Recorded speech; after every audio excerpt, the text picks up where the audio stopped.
Hello everybody, it is Al Knight, it is Brony time, and welcome back to Let's Play Phoenix Wright Ace Attorney. When we last left off, I believe we began day 3 of the trial.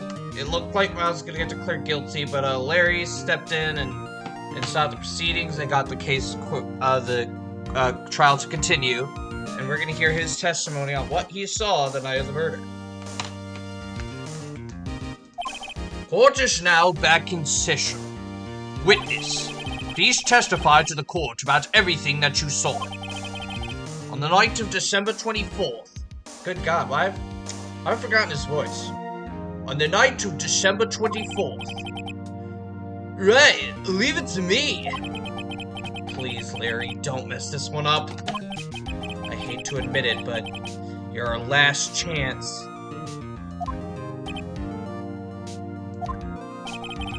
Carmen didn't have time to prep his witness. I just hope Edgeworth is right about this being our big break.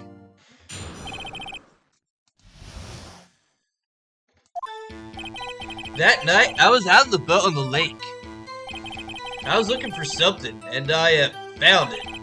So I quietly slid the boat back into the rental shop dock. Then, just as I was thinking about going home, I heard this bang. I looked out over the lake, but I didn't see a boat. So after I heard that single gunshot, I went home.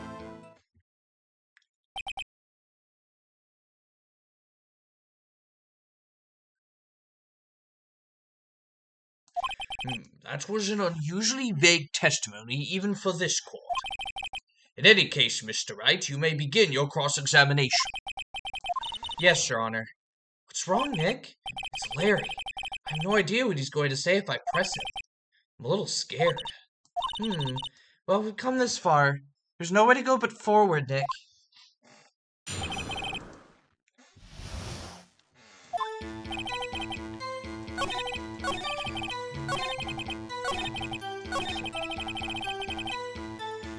There wasn't a single gunshot. There was 2 bangs. There was 2 bangs, Larry. What are you doing? There's 2 bangs.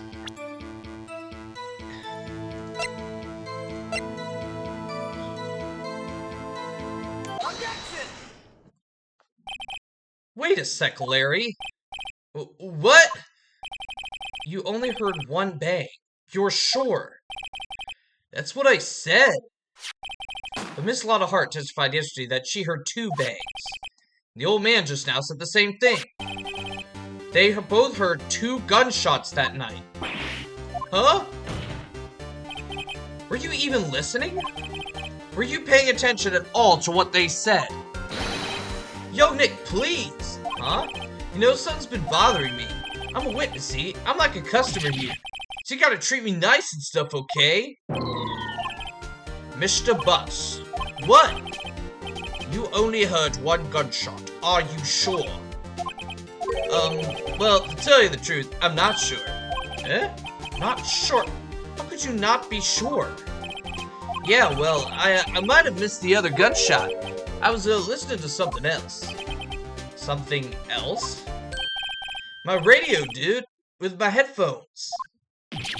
What? Stupid Larry, just stupid.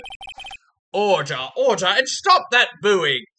I just like to picture in the background, it's just like, boo, you stink! Like from SpongeBob. Mr. Butts. You were listening to the radio with your headphones? Yeah, so what? That a crime? I listen to my radio. Everybody listens to radio. What's the big deal? Mr. Von Carr, by your opinion, waste of time. I do not accept this witness nor his shoddy testimony. Well, Mr. Wright, should he continue with his testimony? Your Honor, please allow the witness to continue his testimony. Bah! Nothing is more pitiful than a lawyer who doesn't know when he's lost. Very well, Mr. Butts. Please give your testimony and be sure to include details like your radio. Right. Leave it to me. I wouldn't if there were any other way out of this, believe me.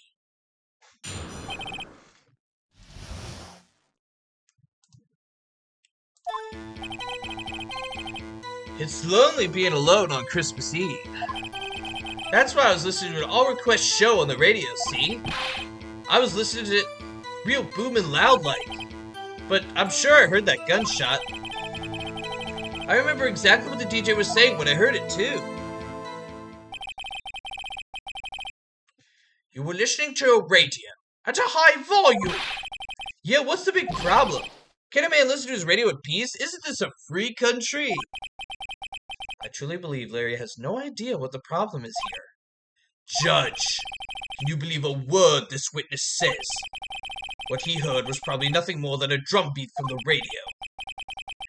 True enough, it is difficult to believe this testimony. Wait, Your Honor, the witness said he remembers exactly what the DJ said when he heard the gunshot. Excuse me? DJ?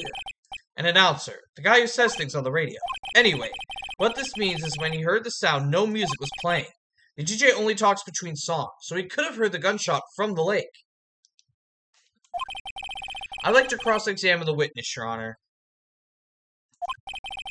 Very well, Mr. Wright. I can't believe I'm continuing this charade. Sorry.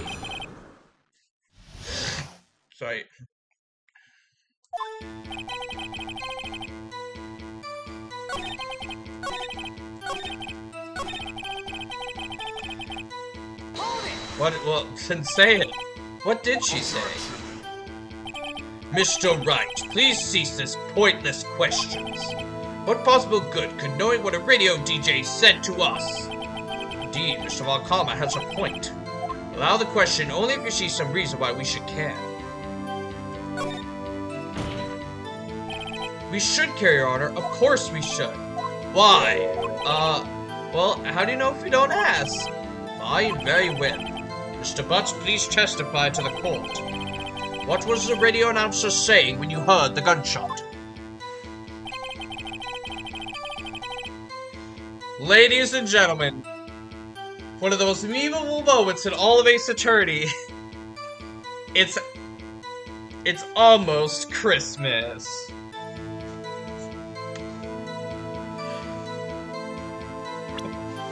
Oh boy, here we go. Let's just go with the disposition.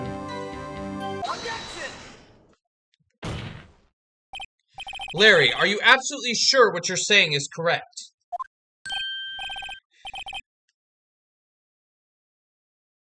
Huh? What's with the face? You look scary, dude. Hey, if you're trying to scare me, you better know I don't scare that easy. Is something the matter, Mr. Wright? Your Honor, did you hear what the witness just said? The DJ said, hey, it's almost Christmas when he heard the gunshot. Indeed, and? Almost Christmas means it wasn't Christmas. Do you realize what this means? When he heard the gunshot, it was still Christmas Eve. That would seem to be the case, yes. That contradicts the two testimonies you've heard so far, Your Honor. Both Miss Hart and the old man said it was after midnight when they heard the shots. In other words, when they heard the gunshots, it was already Christmas. This is a clear contradiction, Your Honor. Order, order. What does this mean? The two prior witnesses heard gunshots after midnight. However, this witness says he heard a gunshot before midnight. Judge, the answer is simple. The current witness is plainly mistaken. Just look at him. Suspicious. But what? Well, Mr. Wright, what do you think about Mr. Butt's claim he heard the gunshot before midnight? Larry's not mistaken, Your Honor. He heard that gunshot before midnight. Intriguing. I'm assuming you have evidence for this wild claim. Show me evidence there was a gunshot before midnight.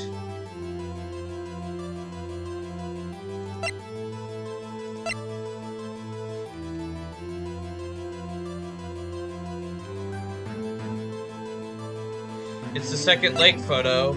Because the second lake photo said it was taken at 11:50. Look at this look at this photograph! This was taken by our witness yesterday, Miss Lotta Hart, with her automatic camera.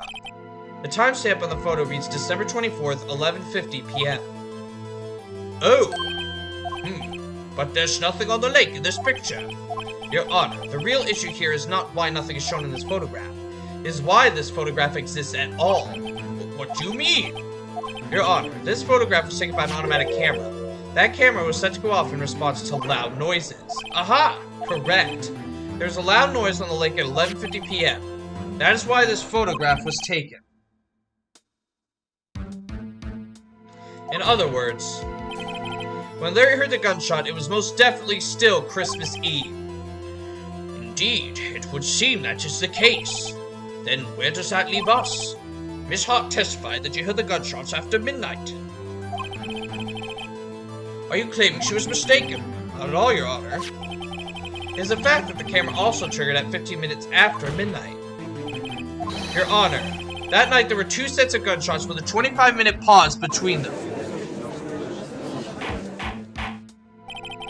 Why would this be? Don't be fooled, Judge. That camera was set to respond to loud noises.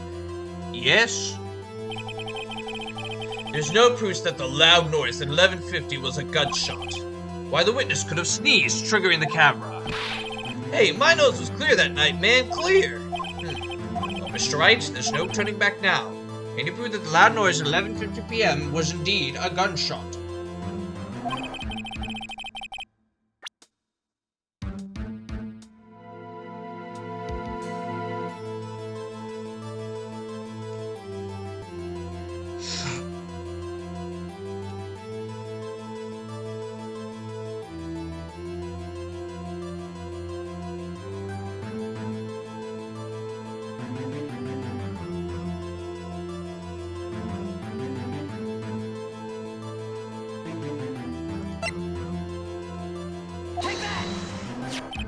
This is my evidence. The murder weapon? Something about the pistol was bothering me, Your Honor.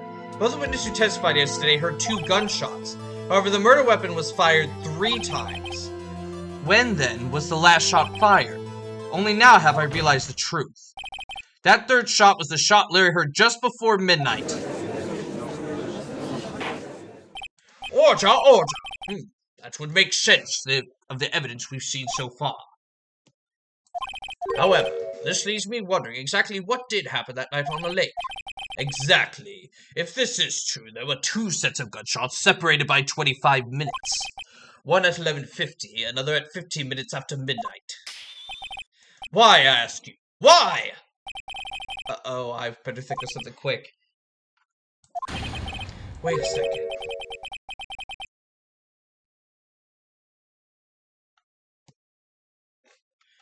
Gunshots repeated, separated by 25 minutes. Ah! What's wrong, Nick? I have it. I have it. Huh?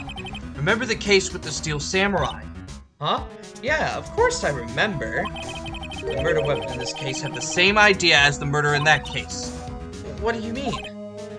Maya. Yes. We'll figure this out now. We'll never overturn Edgeworth's guilty verdict. I've got a hunch, and I'm going to run with it. Right. I mean, is this safe? Safe? We've already gotten a guilty verdict. We have nothing to lose. You just watch and let me know if I say anything that sounds fishy, okay? Right, Nick. Your Honor. Yes, Mr. Wright? The testimony just now has cleared up this entire case. What do you mean, Mr. Wright? So you finally realized the truth. There could be no other murderer here than Miles Edgeworth himself. Wrong, Bon Karma. Man was shot that night, but it wasn't Edgeworth who did the shooting. Listen, rookie. Take a deep breath and consider the facts. At the time of the murder, 1 boat was on that lake. This was shown by the witness's photograph. The defendant Edgeworth and the victim Robert Hammond were on that boat.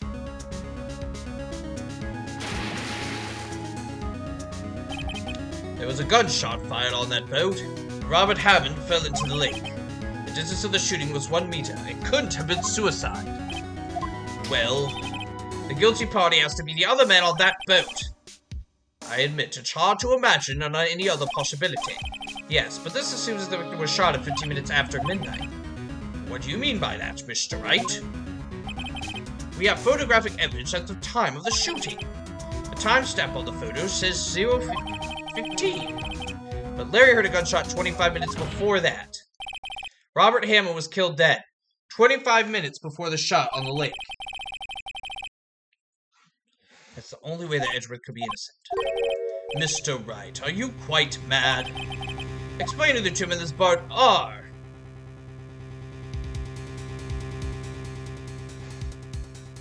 Edgeworth and the murderer. Of course, it was Edgeworth and the murderer. After the murderer killed Robert Hammond at 11:50, he assumed the guise of Mr. Hammond and met Edgeworth. Well, watch, are you serious? Yes, Edgeworth won't tell us why he went to the lake that night. However, I have a hunch. That night, Robert Hammond called Edgeworth to the lake. Now, Edgeworth didn't know Robert Hammond's face that well. That's why he didn't suspect anything when the murderer took Robert Hammond's place. I'm not sure what to make of all this. Ludicrous. Mr. Wright, tell us the name of the murderer then. The murderer's name? Wright. It's... Actually, I don't know the murderer's name. You don't know? Bah, again you waste my time. I don't know because he never told us. The murderer is the caretaker of the boat shop, that old man. At 11:50, he was the one who killed Robert Hammond. The caretaker of the boat shop? But where did this come... Ah, goddamn, where did this come from? There weren't any boats on the lake then. Why would he have to go all the way out on the lake just to shoot someone? May I suggest that the real scene of this crime was not on a boat? What? Well then, where did the murder take place? Show the judge where the murder took place.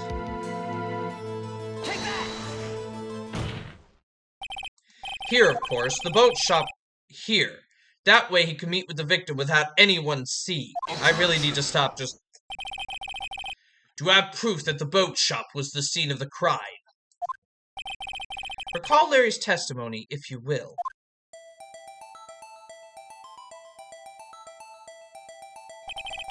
That night, he was out on the lake in a boat, searching for something. He finds it and returns to the boat. Then, just as he's starting to head for home, he hears a gunshot. He heard a gunshot, Your Honor, even though he was wearing headphones at the time. In other words, the gunshot was very, very close by. And where would that be if he had just returned to the boat? The boat shop! Mr. Wright, what happened that night on Gourd Lake? Please tell the court from the beginning. Yes, Your Honor. Nick, are you sure about this? Not really. But I think if I start at the very beginning, and I take it slow, I might just be able to figure this out. That night, the caretaker of the boat shop called Robert Hammond to his shop.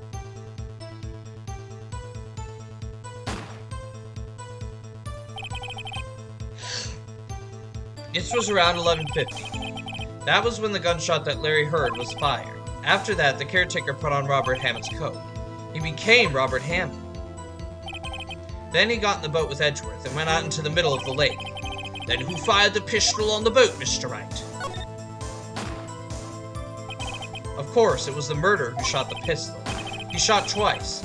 Both missed Edgeworth on purpose. Wait a minute. Yes, why would he shoot twice if he didn't mean to hit anyone? Details. Know this, Mr. Wright. The moment you run out of explanations is the moment you lose. Tell us why the murderer had to fire twice. To create a witness. I believe he shot twice to create a witness, Your Honor. Create a witness? The murderer lifts his pistol and fires one shot. That ensures that anyone who heard that shot will look at the lake. Indeed, Miss Hart did exactly that after hearing the first gunshot. Next, the murderer waits a bit and he fires again. Then, the murderer jumps from the boat himself, leaving the pistol in the boat behind him. I see. Just someone looking from the edge of the lake. It would appear that one of the men on the boat had shot the other. The murderer didn't know about the automatic camera, of course. That's why he shot twice, to draw attention to the boat. Once you realize that, everything else falls into place. The boat shop caretaker swam back to his shop. Then he put Mr. Hammond's wet coat back on the body, and threw the body into the lake. This is what happened, Your Honor. These are the events that transpired that night on Gourd Lake.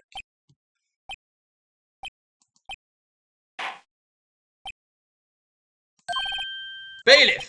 Bring out the witness from before. The boat shop caretaker, quickly!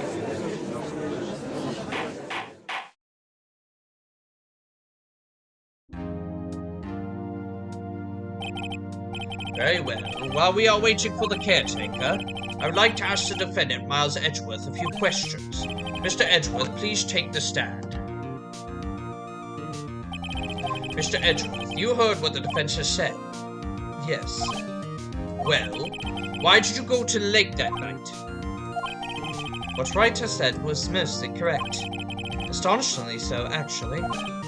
Yes. Several days ago, I received a letter. The letter was signed Robert Hammond. He asked me to come to the boat shop by the lake at midnight on Christmas Eve. He said he had something very important to discuss with me. Something important? I'm sorry. I can't say what it was. Your Honor, sir! Bailiff, we are conducting a trial here. I ask that you remain quiet. The witness has disappeared. He isn't at the boat shop either.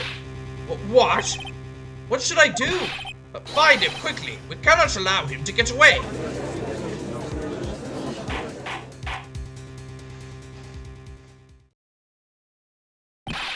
Mr. Von Karma, your witness has disappeared. A search warrant has already been issued.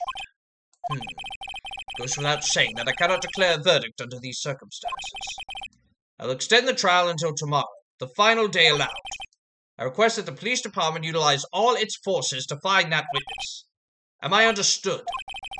One more thing. Just who is that boat shop caretaker?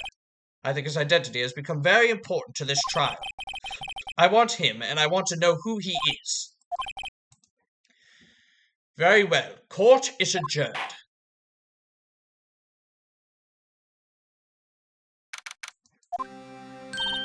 Yay, Nick, you did it! Yeah, well, at least we got out from under that guilty verdict.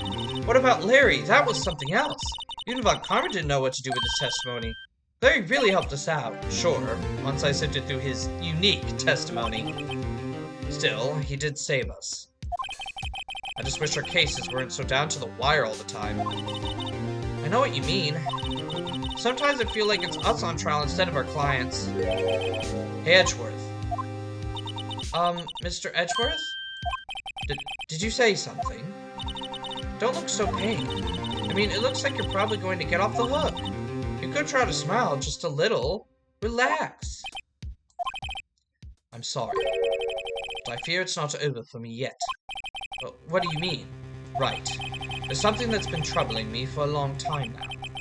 But I don't know whether or not to tell you. Edgeworth? No, there's so little time left. I want to tell you to get it off my chest, but I can't make up my mind. What is this about, Edgeworth? It's a nightmare I've had. A memory of a crime that I committed. A crime you committed? A memory of a murder.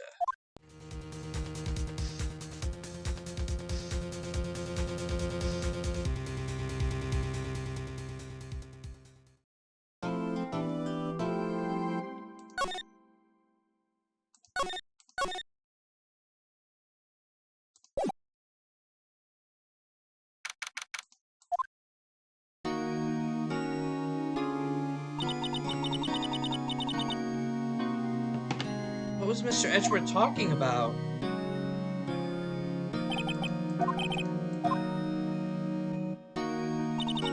Do you really think Mr. Edgeworth killed?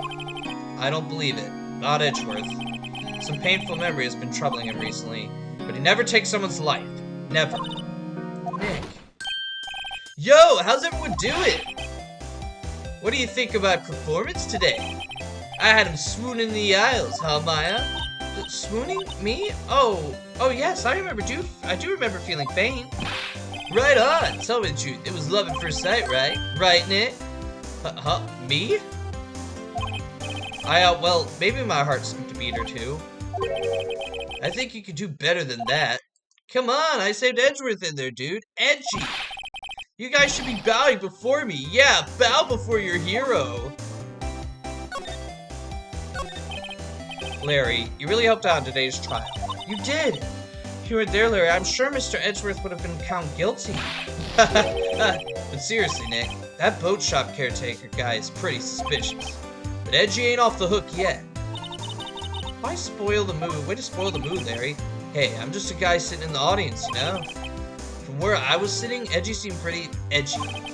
I mean, can you really know he's telling the truth about that night? Nick, I don't know. What I do know is, I'm going to believe in you two till the end. Us two? Edgeworth and who else? You mean me, right? Nah, he means me, right, Nick? Yeah, you, Larry. Not me? But why you, Larry? Huh? Actually, yeah, why me, Nick? Enough with the silent treatment. Nick, why do you trust Mr. Edgeworth so much? I mean, he's changed recently, true. But when we first met him, he was kind of a jerk, don't you think? You didn't know him back then. Back when he wanted to become a defense attorney. Wait, was that when you two were classmates? Yes, in grade school. They saved me, Miles and Larry. They saved me, and I'll never forget it. That's why I became a defense attorney, you know? What? Hey, Larry, what's he talking about? Huh? Sorry, I kinda forgot. Okay, Nick, out with it. I'm going to hear the story today, and that's final. Okay. It's kind of a long story, so hang in there. It was the very end of 3rd grade. I was on trial. A class trial.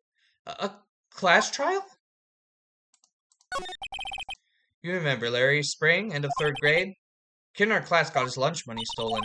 Lunch money? Our school is really small. Every month, kids would bring in an envelope with money from lunch from home. Oh, I see. Anyway, this kid envelope disappeared, with $38 still inside. Oh yeah, now that you mention it, I do remember that. Can see why you'd forget, though. You were out of school that day. Anyway, the envelope had been stolen during PE class. I was coming down with a cold, so I skipped PE that day. I was the only one not in class. So, they thought you did it. Yeah, the kids in the class said I should be put on a trial. Trial? So the next day we held a classroom trial, with me as the defendant. I didn't do it! Guilty! He did it! You have to give the money back! You're such a meanie! No one will play with him! Just admit you did it! You can't hide the truth! Tell us the truth! We're not gonna play with you anymore! Yeah, no borrowing my racer! You'll be allowed in the relay race or on the library committee! Give me back my sister fence I loaned you! Now, Phoenix, you know you shouldn't steal people's money. It's not right. In the end, even the teacher thought I'd done it. Go over and apologize, Phoenix. I didn't know what was happening. I was so sad. I couldn't stop crying. Everyone was staring at me like I'd done it. I tried to apologize. I went to where the boy whose money had been stolen was sitting. That's when it happened. He shouldn't have to apologize. The only thing that belongs in a trial is evidence. Anything else has no place. You should all be ashamed, amateurs. Miles? It wasn't you who stole my money, was it? No. Then you shouldn't apologize. I was been shouting you did it, but no one has any proof. That is why, Your Honor, this boy is innocent. Oh, God. But Miles, it was your money that was stolen. Yeah, you did it. We don't need proof. Make him say he's sorry. Why don't you all just shut up? This is always how it is. Everybody ganging up and picking on one person. Just think how he feels. He said he didn't do it, so he didn't do it. Oh my God. Very well. I will replace the money myself. This class trial is over. That's how it happened. After that, the three of us were the best of friends. Wow, I had no idea. Yeah, I had no idea either. I forgot. That's when I learned what it meant to be alone. Totally alone without a friend in the world. You did a good thing, Larry. Yeah, well, I was just lucky that I took the day off of school. If I'd been there, they would have thought I'd done it. So I took it kind of personally. See, something smells, it's usually the butts. Anyway, Edgeworth and I talked after the class trial. That's when I heard his father was a defense attorney. I remember his eyes would shine when he talked about his father. I'm going to become a defense attorney just like my father. A famous defense attorney. And a few months later, he suddenly transferred to another school. The TL6 incident. Right, I'm not sure. The transfer probably had to do with his father's death. It's so sad. It's several years later when I heard Edgeworth's name again. There's an article about him in the newspaper. The headline was something like dark suspicions of a demon attorney. Fabricating evidence, manipulating testimonies, covering up facts. The article said he'd do anything to get a guilty verdict. Anything. But why? What happened? I mean, that's not the Edgy I used to know at all. That's what I thought too. I tried to get in touch with him I don't know how many times. He never replied. Guess he didn't want to see his old friends. I couldn't just drop it though. I wanted to meet him, to learn why he'd become who he became. That's when I decided. Wait, you don't mean that's why you became a defense attorney? To meet Edgeworth? If I was a defense attorney, I knew he'd have to meet me whether he wanted to or not. In court, Edgeworth believed in me, and I believe in him. He's in pain, and no one's on his side. I'm the only one who knows the real Edgeworth. I'm the only one who can help him. Whoa, Nick. So is that why you helped me out for free? Yes, I helped you because I believed in you. Except I don't remember saying I'd do it for free. Aw, Nick. Nick, we have to save Mr. Edgeworth if it's the last thing we do, okay? Right. Very well, maybe. First, there's that rental boat shop caretaker. We need to find out who or what he is. I'd settle for who. I guess I could clean out some of this evidence I no longer need. Okay, let's go. And we will continue next time on Phoenix Wright, Ace Attorney. Anyways, thank you all for watching. Please leave a like, comment, and subscribe to time for more content, especially more Phoenix Wright, Ace Attorney. Also, please make sure to share this video far and wide so we get as many eyes on this series as possible. I will see you all next time.